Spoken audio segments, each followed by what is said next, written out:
Terkait gelombang kritik yang menuntut pemerintah, aparat TNI Polri hingga Presiden Joko Widodo bersikap netral dalam pemilu, kami diskusikan bersama dengan para narasumber. Bergabung saat ini Koordinator Pusat Badan Eksekutif Mahasiswa Seluruh Indonesia Hilmi Asyidiki, lalu ada juga juru bicara TKN Prabowo Gibran Dhanil Anzar Simanjuntak, dan Direktur Parameter Politik Indonesia Adi Praitno. Selamat sore semuanya.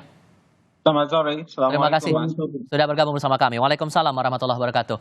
Bung Hilmi, ini tendensi cukup serius disampaikan oleh BMSI dalam aksi hari ini. Meminta Presiden meminta maaf karena dianggap merusak maruah demokrasi. Apa dasarnya?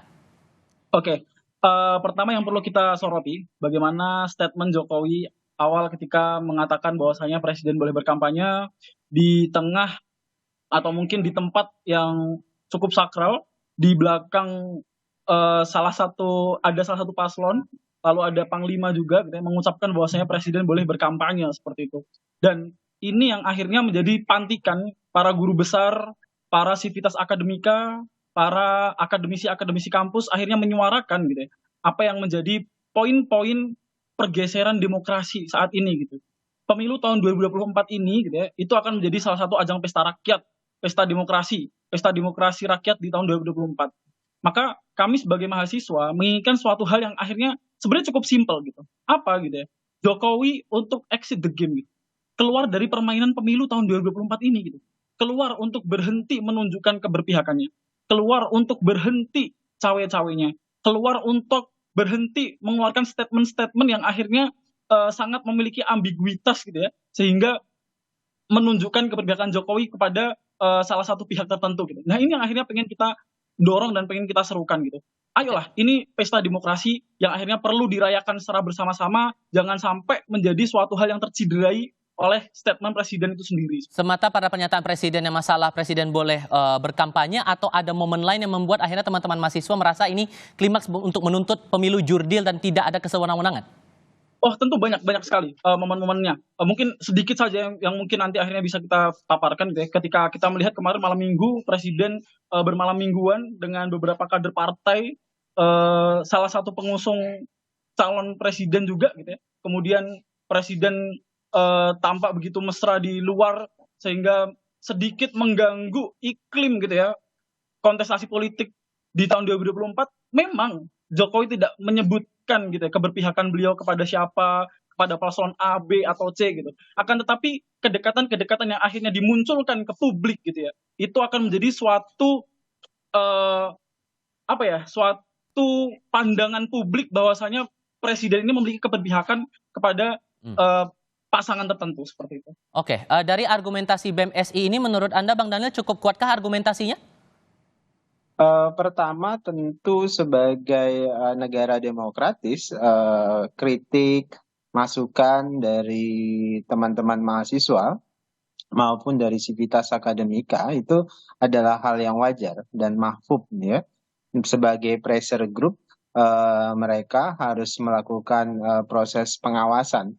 Pun demikian, kalau kemudian Pak Prabowo dan Mas Gibran menjadi presiden dan wakil presiden nanti, pressure group harus tumbuh dengan baik sebagai penyeimbang di alam demokrasi. Kenapa? Karena pressure group itulah yang kemudian bisa mendorong pemerintahan itu bisa bekerja lebih baik. Kenapa? Karena ada yang mengawasi.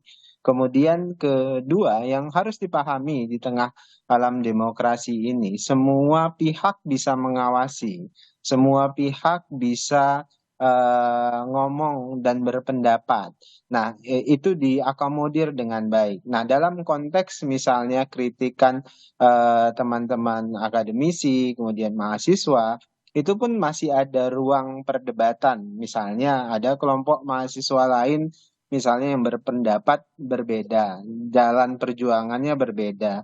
Kemudian ada akademisi dan profesor yang pendapatnya berbeda. Ya silakan, itu adalah ruang kita berdialektika. Bagi kami Pak Prabowo dalam hal ini misalnya punya komitmen yang sama, ingin memastikan demokrasi kita itu berjalan dengan baik, pemilu kita itu berjalan dengan jujur, adil, sehingga legitimasi dari pemilu kita itu semakin tinggi. Nah, oleh Tapi sebab desakannya itulah lumayan tendensius juga nih tadi yang disampaikan BMSI, mendesak Presiden minta maaf karena dianggap merusak maruah demokrasi. Itu gimana menilainya, Bang Daniel? itu hal biasa, perspektif yang dibangun oleh teman-teman ini ya kita hormati. Pun demikian dengan perspektif yang dibangun oleh kelompok mahasiswa yang lain pun harus dihormati.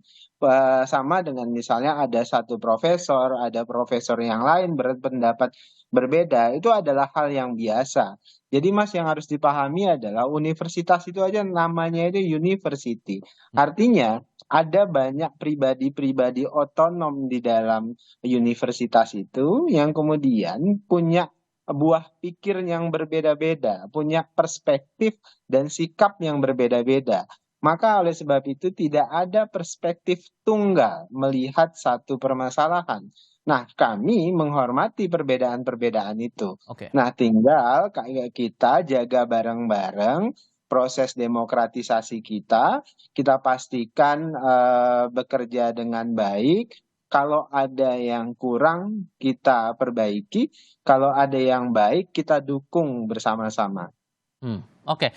Kalau Mas Adi sendiri melihat ini sudah guru besar, beberapa kampus sudah bersuara, sekarang BMSI sudah bersuara juga. Anda menangkap makna ini memang cukup serius atau ada hal lain di balik ini semua? Ya, saya kira ini sebagai bentuk kekecewaan dan bahkan ekspresi dari amarah dari para guru besar, sivitas akademika, dan mahasiswa. Terutama terkait dengan kondisi dan proses-proses menuju pencoblosan 14 Februari pemilu 2024 ini, Mas Tifal. Karena kalau saya membaca rata-rata secara umum, tuntutan-tuntutan mereka ini sebenarnya adalah tuntutan-tuntutan yang sebenarnya selama ini sering kita dengar. Misalnya supaya presiden itu netral dan tidak cawe-cawe dalam pemilu. Yang kedua misalnya tuntutan mereka adalah mengimbau aparatus-aparatus kekuasaan pemerintah itu tidak dimobilisasi untuk memenangkan salah satu paslon tertentu. Meminta kepada penyelenggara KPU, Bawaslu, kemudian DKPP juga untuk bersikap proporsional dan netral.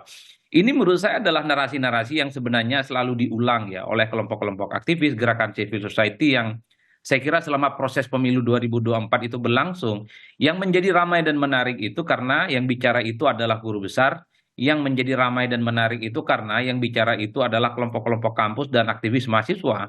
Seakan-akan ada sesuatu yang urgen, yang cukup serius supaya pemilu 2024, supaya kondisi demokrasi kita itu berjalan dengan stabil. Kan sebenarnya itu perdebatannya. Apakah ini murni sebagai sebuah gerakan politik atau misalnya sebagai buah dari gerakan partisan? Kalau itu perdebatannya panjang. Tapi secara prinsip saya meletakkan gerakan politik semacam ini adalah gerakan politik moral. Supaya politik dan pemilu kita itu ihdinas syiratal mustaqim. Kembali kepada relnya, lurus-lurus aja. Tapi kenapa kemudian baru munculnya itu mendekati momen pemilu? Ini momennya sudah kurang dari seminggu lagi kita akan melakukan pencoblosan, pemungutan suara. Mungkin selama ini kelompok-kelompok aktivis mahasiswa, pihak-pihak kampus ini menganggap demokrasi kita baik-baik saja. Menganggap semua proses pemilu itu berjalan dengan kondusif dan sesuai dengan asas kepemiluan kita.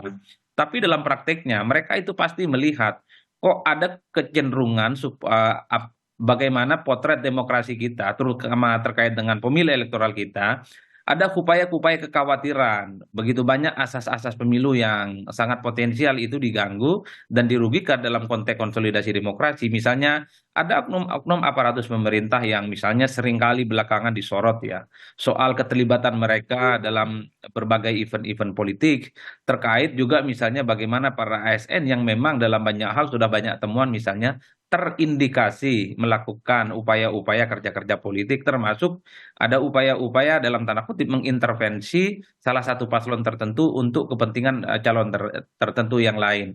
Ini bagi saya sebagai bentuk keprihatinan supaya apapun yang terjadi di 2024, siapapun yang menang jadi presiden itu adalah presiden rakyat Indonesia bersama yang itu diaplaus, itu diapresiasi sehingga tak ada olok-olok pasca pemilu tentunya. Bagi saya justru ini bagus. Kalau bisa ada mahasiswa terus demo, terus kritis.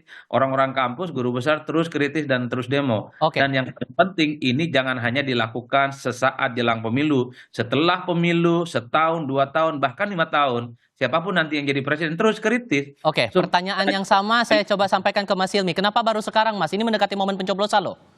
Oh enggak. ketika dikatakan baru sekarang tentu tidak. Kita sudah mengkritik Jokowi ini sudah jauh-jauh hari gitu. Bahkan konsisten gitu kita mengkritik Jokowi bukan hanya di pemilu saja gitu. Bukan hanya di event 5 tahunan ini gitu. 20 Oktober kita turun aksi bersama-sama di Istana Negara. Kita menuntut evaluasi 9 tahun Jokowi dan ketika itu kebetulan Mahkamah Konstitusi sedang memutuskan terkait batas usia capres cawapres. Di situ kita suarakan gitu. Meskipun saat itu Mas Gibran belum mendaftarkan diri gitu. Kita suarakan di sana gitu. Lalu setelah itu mulai ada pergerakan-pergerakan yang akhirnya kecurigaan kami ternyata terrealisasikan gitu ya.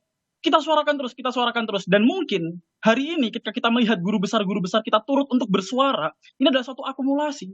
Akumulasi keresahan dari para sivitas akademika, akumulasi keresahan dari para mahasiswa, akumulasi keresahan dari masyarakat, dari rakyat gitu ya. Sehingga meluap dan diluapkan ketika 2 minggu sebelum pemilihan presiden seperti itu atau pemilu 2024 seperti itu. Oke, salah satu poin yang juga disampaikan oleh kalangan akademisi ini, Bang Daniel, adalah singgungannya masalah putusan MK yang waktu itu, yang ujung-ujungnya kan bertalian lagi dengan nama Gibran Rakabuming Raka, masalah pencapresan Gibran di Pilpres kali ini. Itu nggak merasa risih itu diungkit terus, Bang Daniel? Begini, pertama kami tentu menghormati semua argumentasi yang dibangun atas dasar keinginan untuk melakukan pelurusan, upaya untuk mengkritik secara objektif, dan itu baik. Nah, tapi hati-hati juga dengan free rider, penumpang gelap yang menggunakan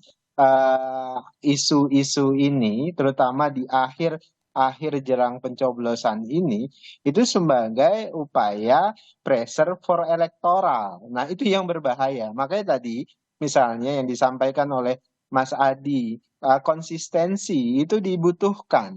Kan selama ini kita mendengar kampus, terutama para sivitas akademika, profesor segala macam, itu tidak ramai melakukan kritisasi terhadap pemerintah. Sebutlah misalnya ya, ada pelarangan dulu misalnya terhadap beberapa tokoh untuk ceramah di kampus. Sebut ada Rocky Gerung, bahkan ada Fahri Hamzah, bahkan saya beberapa kampus dilarang untuk berceramah. Itu profesor, tentu berapa asivitas akademika, semuanya diam. Ada ancaman demokrasi di situ, tapi kemudian diam. Jadi ada jeda yang sangat panjang keterdiaman para akademisi ini selama proses demokrasi kita. Namun kemudian tiba jelang beberapa hari pemilihan itu muncul suara-suara yang saya sering sebutnya sebagai seperti orkestrasi pressure for electoral. Nah, itu yang berbahaya. Kenapa? Karena misalnya ya sejak awal ada tiba-tiba karena survei Pak Prabowo tinggi sekali, ada isu pemakzulan terhadap Pak Jokowi. Kemudian tiba-tiba, dan ini isu pemakzulan ini tidak dikunyah publik, kemudian tiba-tiba ada isu yang orkestrasinya secara bersama-samaan. Nah, jadi yang kita sayangkan pilihan waktu untuk melakukan pressure ini itu kemudian bisa ditafsirkan ini seperti orkestrasi untuk politik elektoral. Ditambah nah, ini yang para akademisi harus hati-hati dengan para free rider atau tukang tebeng terhadap isu-isu ditambah ini. lagi ada tudingan nih atau pandangan dari pemerintah. Saya sebut saja namanya Menteri Bahlil Lahadalia, Bung Hilmi menyebut ini tampaknya ada skenario, bahkan disebut ada beberapa pihak ini gerakan-gerakan partisan. Kenapa baru sekarang? Gimana tuh, Bung Hilmi? Betul, misalnya ya, kami temukan misalnya Bung Hilmi, ada Bang Daniel, Bung Hilmi dulu. Beri saya kesempatan untuk berbicara. Ini cukup menarik ya. Sebenarnya kita hanya perlu membedakan koridor saja gitu. Mana koridor politik dan mana koridor akademisi gitu. Sebenarnya apa yang dikatakan oleh Bung Daniel dan mungkin Bang Bahlil terkait statement guru besar ini terpolitisasi, terorkestra, tersetting, terbackingi, tertunggangi dan lain sebagainya gitu. Itu sangat disayangkan gitu. Kenapa gitu? Karena sejatinya akademisi ini memiliki ruangan khusus gitu. Beda dengan politis yang akhirnya memiliki kepentingan ketika mengeluarkan statement tertentu gitu. Ketika mengeluarkan statement tertentu memiliki kepentingan kepentingan politik yang akhirnya menguntungkan bagi para politisi-politisi ini. Sedangkan para akademisi ini tidak. kami tidak memiliki kepentingan apapun dalam pemilu 2024. Kepentingan kami adalah bagaimana akhirnya pemilu 2024 ini menjadi ajang pesta demokrasi rakyat gitu. Yang menang adalah rakyat gitu. Bukan akhirnya gitu ya, pemilu 2024 ini itu terciderai secara sistematis gitu. Dan ini yang disuarakan oleh para guru besar gitu. Yang ini disuarakan oleh para akademisi, dan ini Oke. ruangan kita. Ini udah koridor yang tepat gitu. Mhm. Dan sangat disayangkan sebenarnya ketika ini tertunggangi, ini terpolitisasi. Ya mungkin statement-statement tersebut dilontarkan oleh para politisi-politisi yang akhirnya Oke. terbiasa Mhm. menunggangi mahasiswa untuk kepentingan-kepentingan politiknya. Oke. Contohnya apa? Contohnya ada demo mahasiswa mendatangi posko pemenangan salah satu paslon gitu ya, lalu Baik. ditemui oleh para jubir. Kemarin di Solo ada mahasiswa yang berdemo lalu ditemui oleh salah satu calon wakil presiden gitu. Nah, inilah yang Oke. akhirnya mungkin jadi suatu pandangan-pandangan politik yang terbentuk gitu karena kebiasaan-kebiasaan untuk menunggangi, kebiasaan-kebiasaan untuk Oke. membayar dan lain sebagainya. Sehingga dengan eskalasi yang muncul di kalangan akademisi ini, Mas Adi, Anda melihatnya apakah ini sudah puncaknya atau justru bakal meluas lagi mendekati masa pemilu ini? Tapi jawabnya nanti, kami akan lanjutkan diskusi usai jeda berikut. Di balik masifnya suara-suara dari kalangan akademisi ini, Mas Adi, ada muncul narasi upaya untuk meredam suara-suara dari kalangan sivitas akademika dan juga mahasiswa ini, termasuk dari pernyataan dari Pak Mahfud MD waktu itu yang bilang ada operasi untuk menekan kalangan rektor, meminta mereka membuat testimoni, video testimoni pemerintahan Jokowi yang baik-baik begitu. Anda juga menangkap hal yang sama? Saya kira memang dalam setiap proses politik di setiap rezim pemerintahan ini ada kontra narasi yang selalu muncul. Saya ingat persis misalnya di zaman SBY, kalau ada hari ini ada sejumlah aktivis mahasiswa, badan eksekutif mahasiswa, kelompok civil society yang mengkritik SBY saat itu, biasanya besok itu muncul kontra narasi yang berbeda secara diametral. Kelompok-kelompok ini mengatakan bahwa SBY baik-baik saja, kondisi ekonomi dan politik baik-baik saja, dan mereka mengapresiasi semua hal yang sudah dilakukan oleh SBY.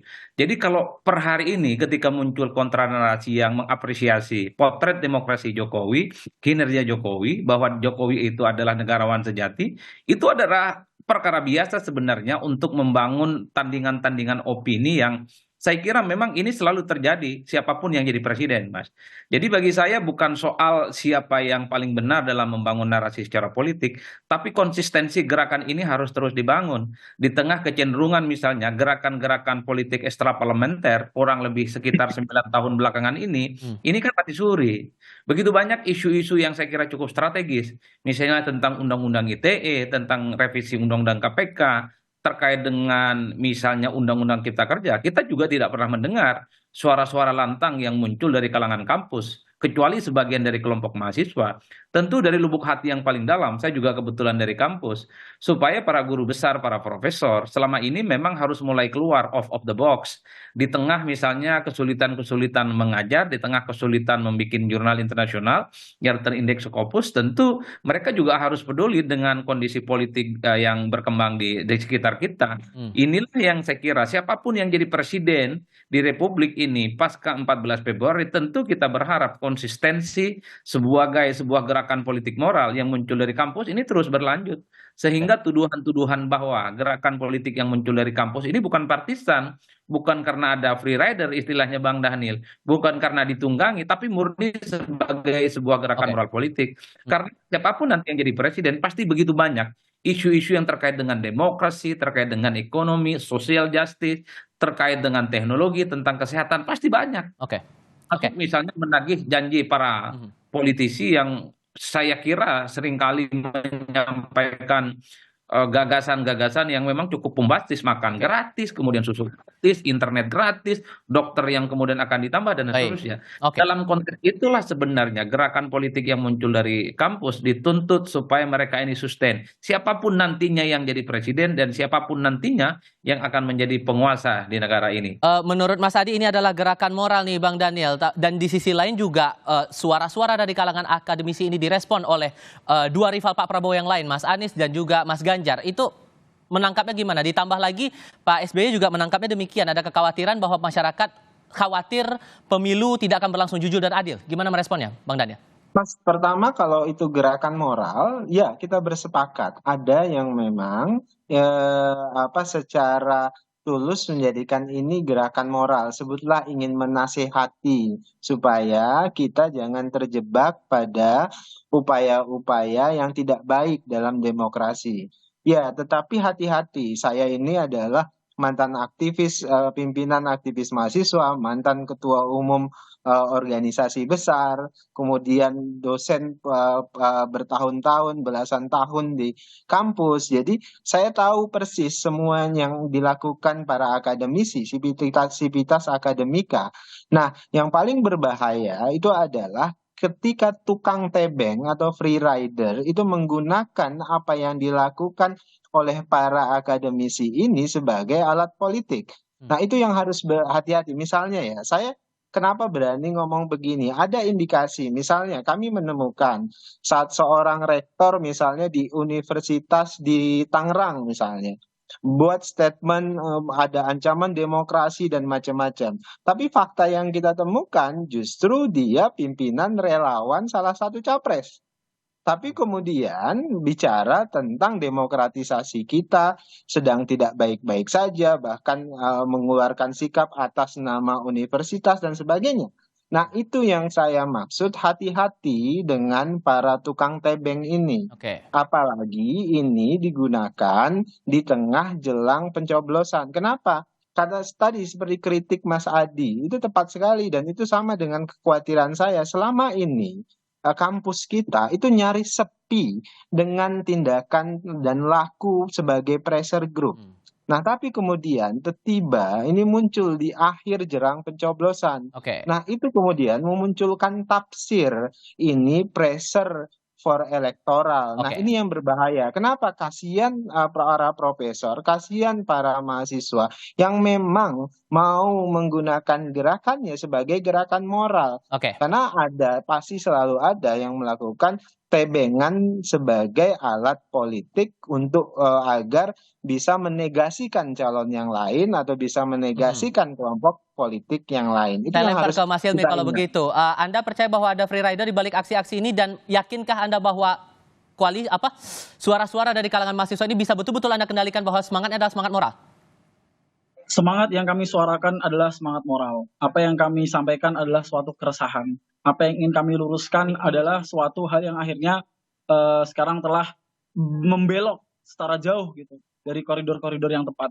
Maka sekarang ketika disampaikan itu adalah kekhawatiran gitu, kekhawatiran dari Bung Dhanil, kekhawatiran dari masyarakat-masyarakat tertentu gitu, bahwasanya ada free rider yang akhirnya menunggangi ini semua. Tapi kami mencoba untuk memastikan bahwasanya apa yang akhirnya muncul dari gerakan-gerakan kami ini adalah gerakan yang akhirnya jadi suatu gerakan-gerakan moral, politik moral yang ingin kami suarakan konsisten. Kami konsisten untuk menyuarakan ini gitu ya. Dan momentum di mendekati pemilu 2024 ini adalah akhirnya menjadi momentum peledakan gitu, terakumulasinya segala keresahan-keresahan yang ada, terutama setelah hadir dari guru besar kami mendorong gitu ya, lalu ada sivitas akademika gitu ya, lalu masyarakat. Dan Tapi Anda menjamin ini bahwa akhirnya tidak ada menjadi free satu rider di balik itu ledakan-ledakan. semua, di balik aksi-aksi yang muncul sekarang? Anda melihatnya ada free rider tidak?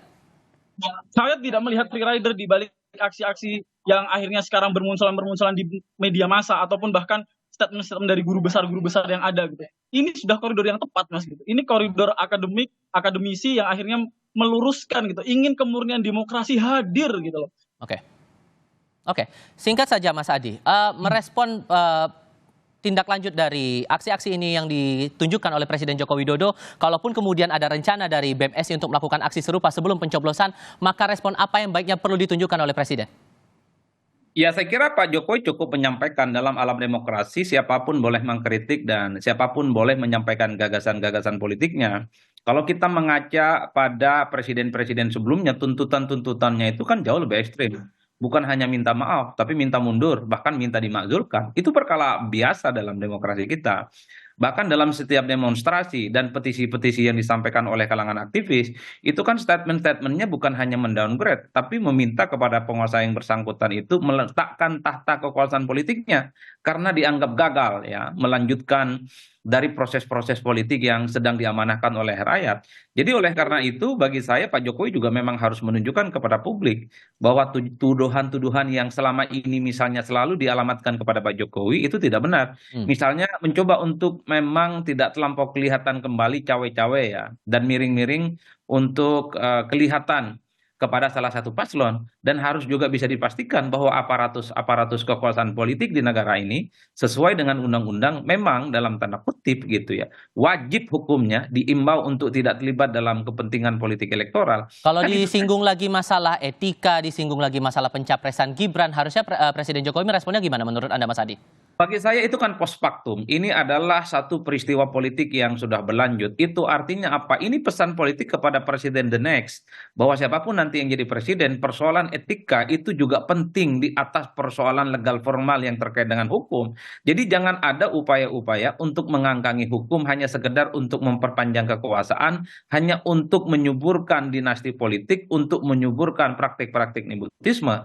Artinya apa? Etik, moralitas di Indonesia itu sama pentingnya dengan legalitas hukum formal yang lain. Oke, Bagi saya ini adalah imbauan moral supaya menjadi mau'idah hasanah gitu ya, yang harus diperhatikan oleh pemimpin siapapun, baik. bahwa tak boleh menggunakan instrumen apapun hanya karena untuk mementingkan kelompok tertentu dengan Baik. cara menabrak aturan-aturan yang secara logik misalnya itu bertentangan dengan logika. Kan Oke. sebenarnya konteksnya dalam itu. Oleh karena itu saya selalu mengatakan, Mas, ini percuma kita selalu mengutuk kegelapan. Ke Oke. depan siapapun yang jadi presiden, pastikan jangan ada hukum yang coba untuk diobrak-abrik hanya untuk kepentingan politik jangka pendek. Oke. Siapa presidennya? Itu haram dan tidak boleh. Oke. Karena kalau itu dilakukan, maka resistensi, perlawanan dari kelompok-kelompok kampus, Baik. civil society, dan mahasiswa akan selalu muncul. Karena kalau mau jujur, mahasiswa dan kampus ini adalah momok yang mengerikan sebenarnya. Kalau dia muncul, tentu ada sesuatu yang sangat dikhawatirkan Oke. dalam kondisi bangsa dan negara ini. Sudah kami tangkap maksud Anda. Mas Adi Praitno, terima kasih. Bang Daniel, terima kasih. Bung Hilmi Sama-sama. juga terima kasih sudah Terima berdiskusi kasih. bersama kami. Selamat sore semuanya. Ya,